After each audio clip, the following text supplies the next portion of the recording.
കൂട്ടുകാർക്ക് നല്ലൊരു ദിവസം ആശംസിച്ചുകൊണ്ട് മാമ്പഴത്തിന്റെ പുതിയ വീഡിയോയിലേക്ക് സ്വാഗതം. നമുക്ക് നേരെ ആദർശിന്റെ നയനയുടെയൊക്കെ ഇന്നത്തെ ഒരു അടിപൊളി വിശേഷത്തിലേക്ക് അങ്ങോട്ട് പോയാലോ. ഇന്നത്തെ വിശേഷത്തെ കാണിച്ചിരിക്കുന്ന പറഞ്ഞിട്ടുണ്ടെങ്കിൽ നയന വന്ന് സന്തോഷം ഉണ്ടായിരുന്നു കനയ്ക്കും ഗോവിന്ദനും. പക്ഷെ അവൾ എങ്ങോട്ടാ പോയെന്ന് അറിയത്തില്ല. അതിനെക്കുറിച്ച് ആ കുടുംബത്തിലുള്ള ആർക്കും അറിയില്ല. ചോദിച്ചു കഴിഞ്ഞപ്പോഴോ മുത്തശ്ശൻ പറഞ്ഞു ഇനി അതിനെക്കുറിച്ച് കൂടുതൽ ചോദ്യോത്തരമൊന്നും വേണ്ടെന്നാ പറഞ്ഞേ.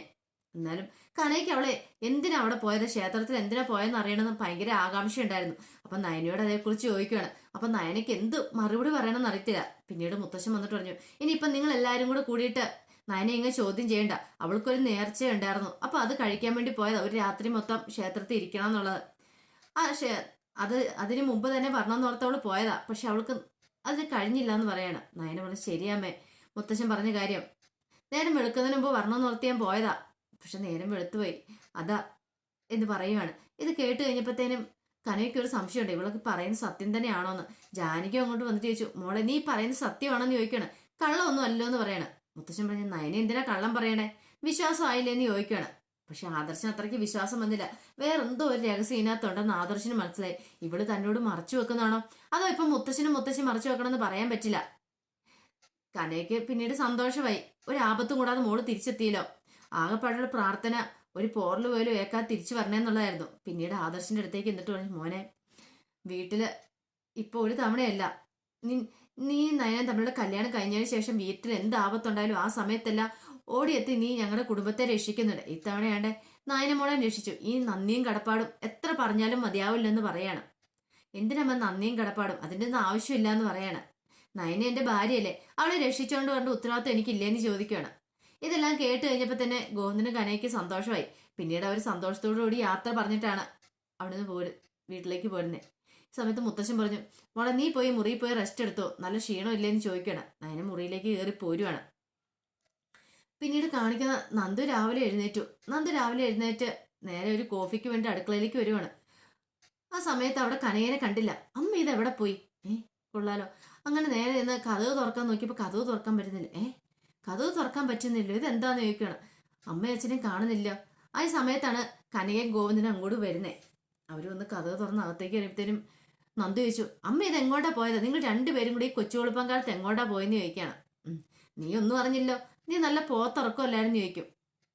അമ്മേ എന്നോട് പറഞ്ഞല്ലേ എനിക്ക് അറിയാൻ പറ്റുള്ളൂ, അല്ലാതെ കയറി വന്നിട്ട് പെട്ടെന്ന് നീ അറിഞ്ഞില്ലേ അങ്ങനെയില്ലേ ഇങ്ങനെയില്ല എന്നൊക്കെ ചോദിച്ചു ഞാൻ എന്ത് മറുപടി പറയാനാന്ന് ചോദിക്കുകയാണ്. ഞങ്ങൾ അനന്തപുരി വരെ പോയതാന്ന് പറയണം. അനന്തപുരി അല്ലേ എന്തിന്? പിന്നീട് ആ കഥകളൊക്കെ പറയാണ്. നയനെ കാണാതെ പോയതും ആദർശും മുത്തശ്ശനും മുത്തശ്ശിയൊക്കെ നയനയും കൊണ്ട് വന്നതുമായ കഥകള്. ഇതെല്ലാം കേട്ട് കഴിഞ്ഞാൽ ഗോവിന്ദ് പറഞ്ഞു നിന്റെ അമ്മയുടെ പ്രകടനം ഒന്ന് കാണാനായിരുന്നു അനന്തപുരി ചെന്നിട്ട്.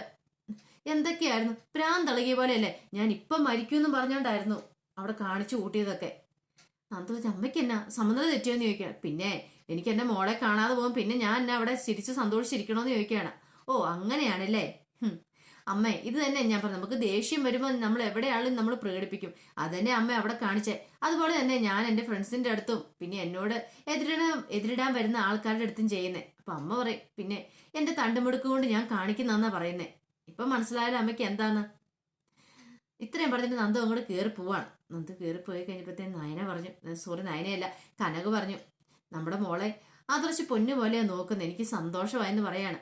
ഇത്രയും നല്ലൊരു ബന്ധം ഇനി അവളുടെ ജീവിതത്തിൽ കിട്ടാനെന്ന് പറയാം. ഗോവിന്ദ് പറയാം ശരിയാ, നവ്യനെ പോലെയല്ല, നവ്യക്ക് വല്ല കുലുക്കം ഉണ്ടായിരുന്നു. അവൾ ആ കാണിച്ച എല്ലാം ഷോ ആയെന്ന് എനിക്ക് നേരത്തെ തന്നെ അറിയാം. നമ്മൾ ചെന്നപ്പോൾ തന്നെ അവൾ നല്ല ഉറക്കമായിരുന്നു. നീ അവളെ കുലുക്കി വിളിച്ചു കഴിഞ്ഞിട്ടും അവൾ പന്തം കണ്ട പെരിച്ചാഴിയെ പോലെയല്ലേ എഴുന്നേറ്റ് നോക്കിയത്. എനിക്ക് ആ സമയത്തൊന്നും പറയാൻ പറ്റിയില്ല. ഇവിടെ ഈ വീട്ടിലായിരുന്നെങ്കിൽ അവളെ അപ്പം ഞാൻ കാണിച്ചു കൊടുക്കാനെന്നൊക്കെ ഗോവിന്ദൻ പറയുന്നുണ്ട്. ഗോവിന്ദന് ദേഷ്യം വരുന്നുണ്ട് നവ്യനെ കുറിച്ച് ഓർക്കുമ്പം തന്നെ. പിന്നീട് കാണിക്കുന്ന മുറിയിലേക്ക് ചെന്നിട്ട് ഡ്രസ്സൊക്കെ എടുത്ത് മടക്കി വെച്ചുകൊണ്ടിരിക്കുകയാണ് നയന. ഈ സമയം ആദർശ് എന്നിട്ട് ചോദിച്ചു അല്ല നീ എന്തിനാ ക്ഷേത്രത്തിലേക്ക് പോയെന്ന് ചോദിക്കുകയാണ്. ക്ഷേത്രത്തിലേക്ക് പോയാലുള്ള കാരണം മുത്തശ്ശനും പറഞ്ഞില്ലേന്ന് ചോദിക്കുകയാണ്. എനിക്കത് അത്ര വിശ്വാസമായിട്ടില്ല. എനിക്കെന്തോ നീ ഒരു കള്ളത്തരം പറയുന്ന പോലെ ഫീൽ ചെയ്തെന്ന് തോന്നുന്നു, കള്ളത്തരം പറയുന്ന പോലെയാണ് തോന്നിയെന്ന് പറയാണ്. ഓഹോ അങ്ങനെയാണല്ലേ, അപ്പൊ ഞാൻ കള്ളത്തരം പറയുന്നതെന്ന് ആദർശനായിട്ടും തോന്നി. അതെന്തുകൊണ്ടാണ് അങ്ങനെ തോന്നിയത്, അതിപ്പോ എന്താന്നാ പറയണേ. അപ്പൊ ആദർശാണ് അതിന്റെ കാരണം, യഥാർത്ഥ കാരണം അറിയാവോ ഞാൻ എന്തിനാ പോയെന്നുള്ളത്. അതിപ്പം ഇങ്ങനെയൊക്കെ ചോദിച്ചാൽ ഞാൻ എന്തായാലും മറുപടി പറയണേ. ഇല്ല നിനക്ക് പോകുന്ന സമയത്ത് നിനക്ക് ആരോടെങ്കിലും ഒന്ന് പറഞ്ഞിട്ട് പാടുന്നു, എന്നോട് പറയണ്ട, മുത്തശ്ശനോ മുത്തശ്ശിയോടോ ആരോടെങ്കിലും ഒന്ന് പറയാൻ മേലാന്ന് ചോദിക്കും. ഞാൻ ആരോട് പറയാൻ ആദർശേട്ടാ, നിങ്ങൾ എന്നെ ഒരു ഭാര്യയായിട്ട് കണക്കാക്കുന്നുണ്ടോ? ഒരു ഭാര്യയായിട്ട് കണക്കാക്കിയാൽ മാത്രം ഞാൻ നിങ്ങളോട് പറഞ്ഞിട്ട് പോയാൽ പോരെ? എന്താ ഇപ്പൊ അങ്ങനെ പറയണേ? അല്ല, എനിക്കങ്ങ് മനസ്സിൽ തോന്നി ഞങ്ങളോട് പറഞ്ഞതേ ഉള്ളൂ. നിങ്ങൾ ഇതുവരെയായിട്ടും എന്നെ ആത്മാർത്ഥമായിട്ട് സ്നേഹിക്കുന്നില്ലെന്ന് എനിക്ക് മനസ്സിലായി. പിന്നെ ഞാൻ നിങ്ങളോട് എന്തിനാ ഇതൊക്കെ കാര്യങ്ങൾ പറയണേ? പിന്നെ ഈ കുടുംബത്തിലുള്ള ആരുടെയും പറയണമെന്ന് എനിക്ക് തോന്നുവാണെങ്കിൽ ഞാൻ പറഞ്ഞോളാം. ഇനി അതിനെക്കുറിച്ച് ഒരു സംസാരം വേണ്ട. പിന്നെ ഞാൻ എന്തിനാ പോയത്, എന്താ ചെയ്തതെന്നൊക്കെ ഇനിയും ചോദിച്ചുകൊണ്ട് എൻ്റെ അടുത്തേക്ക് വരില്ലെന്ന് പറഞ്ഞിട്ട് ഞാൻ തുണിയൊക്കെ എടുത്ത് ബാഗിനകത്തേക്ക് വെക്കുവാണ്. അപ്പോൾ ആദർശ് വന്നിട്ട് പറഞ്ഞു, നീ ഇത് പറഞ്ഞിട്ട് തുണിയെടുത്ത് മടക്കി വെച്ചാമെന്ന് പറയണം. ഇത് എനിക്കങ്ങ് ദേഷ്യം വന്നു. ദേ, ഇനി കൂടുതൽ ചോദ്യങ്ങൾ ചോദിച്ചുകൊണ്ടിരിക്കുകയാണ്, ഞാൻ എൻ്റെ ബാഗും തൂക്കി എൻ്റെ വീട്ടിലേക്ക് അങ്ങോട്ട് പോകുമെന്ന് പറയണം. ആദർശ് ആകെപ്പാടെ പെട്ടുപോയി. ഇനി ഇവൾ അതല്ല, അതിൽ അപ്പുറം കാണിക്കാൻ മടിക്കാത്തോളാ. ഇന്നലെ രാത്രി തന്നെ തീ തീറ്റിച്ചോളാം. ഇനിയിപ്പോൾ പറഞ്ഞിട്ട് കാര്യമില്ലെന്ന് ആദർശ് ഓർക്കുവാണ്. പിന്നീട് കാണിക്കുന്നു പറഞ്ഞിട്ടുണ്ടെങ്കിൽ ആദർശ് നേരെ മൂർത്തിമുത്തശ്ശൻ്റെ അടുത്തേക്ക് ചെല്ലുമായിരുന്നു. അപ്പോൾ മൂർത്തിമുത്തശ്ശൻ്റെ അടുത്ത് ചെല്ലുമ്പോഴത്തേനും മൂർത്തിമുത്തശ്ശൻ ഇങ്ങനെ ഓരോന്നൊക്കെ ആലോചിച്ചുകൊണ്ടിരിക്കുക. മുത്തശ്ശൻ്റെ ഉള്ളിലാണെങ്കിൽ നയന് ക്ഷേത്രത്തിൽ വെച്ച് കണ്ടപ്പോൾ നയന് പറഞ്ഞ കാര്യങ്ങളൊക്കെ ആയിരുന്നു. അപ്പോൾ ഇത്രയും കാലം തന്നെ ആദർശ് ചതിച്ചുകൊണ്ടിരിക്കുമായിരുന്നോ? അത് വിശ്വസിക്കാൻ പോലും മുത്തശ്ശന് കഴിയുന്നുണ്ടായിരുന്നില്ല. അവർ ഭയങ്കര സ്നേഹത്തിലായിരുന്നല്ലോ. പിന്നെ ഇതെങ്ങനെ സംഭവിച്ചു? അവൻ എന്തിനും ഇങ്ങനെ ഒരു കത്ത് എഴുതിയെന്നൊക്കെ മുത്തശ്ശൻ്റെ ഉള്ളിലുണ്ടായിരുന്നു. ഈ സമയത്ത് ആദർശ് എങ്ങനെയായിരുന്നു? ആദർശ് എന്നിട്ട് ചോദിച്ചു, അല്ല മുത്തശ്ശൻ എന്താ ഭയങ്കര ആലോചനയിലാണല്ലോ, എന്ത് പറ്റി? എന്തോ ഒരു വിഷമം ഉണ്ടല്ലോ എന്ന് പറയാണ്. ഒന്നുമില്ല, എന്തുണ്ടെങ്കിലും എന്നോട് തുറന്നു പറ, നമുക്ക് പരിഹാരം ഇല്ലാത്ത പ്രശ്നം ഇല്ലല്ലോ. മുത്തശ്ശൻ എന്തെങ്കിലും വേദനകളോ വിഷമങ്ങളോ എന്തെങ്കിലും ഉണ്ടോ? ഹോസ്പിറ്റലിൽ പോകണമെന്ന് ചോദിക്കുകയാണ്. എനിക്കിപ്പോൾ ഒരു വേദനയും വിഷമവും ഇല്ല.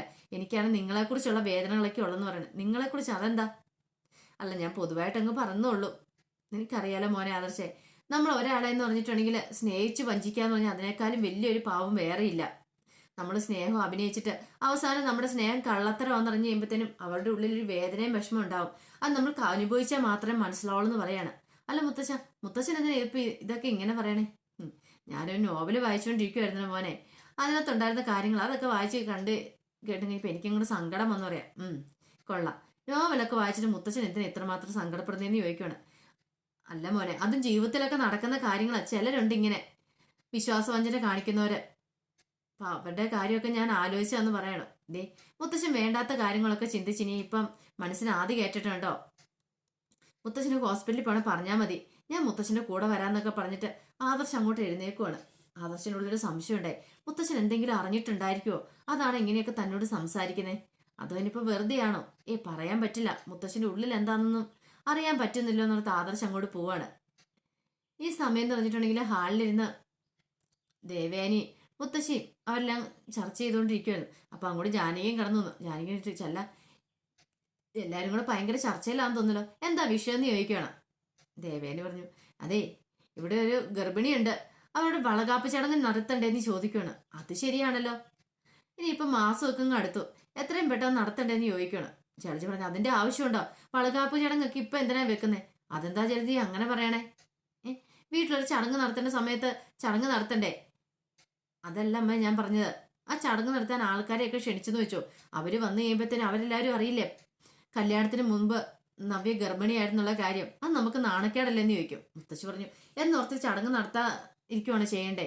അങ്ങനെയല്ലല്ലോ, നമ്മുടെ വീട്ടിലൊരു മംഗളകാര്യം നടക്കാൻ പോലെ, അപ്പൊ എല്ലാരും കൂടെ ആഘോഷപൂർവ്വം അത് കൊണ്ടാടുക ചെയ്യണ്ടേ? ആദ്യത്തെ കുഞ്ഞു പറക്കാൻ പോവില്ലേന്ന് ചോദിക്കുകയാണ് കുടുംബത്തില്. ശരിയാണ്, അത് അങ്ങനെ തന്നെ വേണ്ടേ ദേവയാനിയും പറഞ്ഞു. പിന്നീട് മുത്തശ്ശി പറഞ്ഞു, ആരും വിട്ടുപോകരുത്, എല്ലാവരുടെയും പേരെഴുതണം, എല്ലാവരെയും ക്ഷണിക്കണം, വലിയ ആഘോഷമാക്കി മാറ്റണമെന്ന് പറയാണ്. ഈ സമയത്ത് ഇതെല്ലാം കേട്ടുകൊണ്ട് അകത്തുനിന്ന് നമ്മൾ നവ്യ അങ്ങോട്ട് പുറത്തേക്ക് ഇറങ്ങി വരുന്നേ. നവ്യക്ക് ആകെപ്പാടെ ഇടിവെട്ടിയ അവസ്ഥയായിപ്പോയി. എൻ്റെ ഭഗവാനെ, വളകാപ്പ് ചടങ്ങ് ഇനി ഇതും കൂടെ കഴിഞ്ഞിട്ട് തന്റെ വീട്ടിലേക്ക് ഞാൻ കൂട്ടിക്കൊണ്ടേ തീർന്നു. ഇവിടെ തനിക്ക് ഇവരെയൊക്കെ പറ്റിക്കാൻ പറ്റും, പക്ഷെ വീട്ടിൽ ചെന്ന് അമ്മേനെ പറ്റിക്കാനായിട്ട് ഒരു കാരണവശാലും സാധിക്കില്ല. അമ്മയെങ്ങാനും സത്യം പറഞ്ഞിട്ടുണ്ടെങ്കിൽ അന്ന് തന്നെ വലിച്ചു കീറും എന്നുള്ള കാര്യം നവ്യക്ക് ബോധ്യമായി. അപ്പൊ നവ്യ ഇനി ഇങ്ങനെ ഇരുന്നിട്ട് കാര്യമില്ല, എന്തെങ്കിലും എത്രയും പെട്ടെന്ന് ചെയ്തേ പറ്റുള്ളൂ, അല്ലെങ്കിൽ ഇവരെല്ലാരും കൂടെ തന്റെ വളകാപ്പ് ചടങ്ങ് നടത്തും. ഒരു കാര്യം ചെയ്താലോ, വയറ്റിൽ കിടക്കുന്ന കുഞ്ഞ് അബോർട്ടായി പോയെന്ന് പറഞ്ഞാലോ? പക്ഷെ അതെങ്ങനെ? എന്തെങ്കിലും ഒരു റീസൺ വേണമല്ലോ അതിനുള്ള തന്ത്രങ്ങളൊക്കെ പോയിരുന്നു നമ്മുടെ നവ്യ മെനയുമായിരുന്നു. ഇനി എങ്ങനെ ഇതിനകത്ത് ഈ ഊരാക്കുടുകളിൽ നിന്ന് രക്ഷപ്പെടാൻ പറ്റുമെന്നുള്ളേ അതിന്റെ വിശേഷങ്ങളൊക്കെ എന്ന് കണ്ടേന്ന് പറഞ്ഞിട്ടുണ്ടെങ്കിൽ ഇതിന്റെ ബാക്കി വിശേഷങ്ങളുമായിട്ട് വൈകുന്നേരത്തെ പ്രമോയി ഞാൻ വരാട്ടോ. ഒരിക്കൽ കൂടി എല്ലാവർക്കും നല്ലൊരു ദിവസം ആശംസിച്ചു നിർത്തുന്നു. നന്ദി.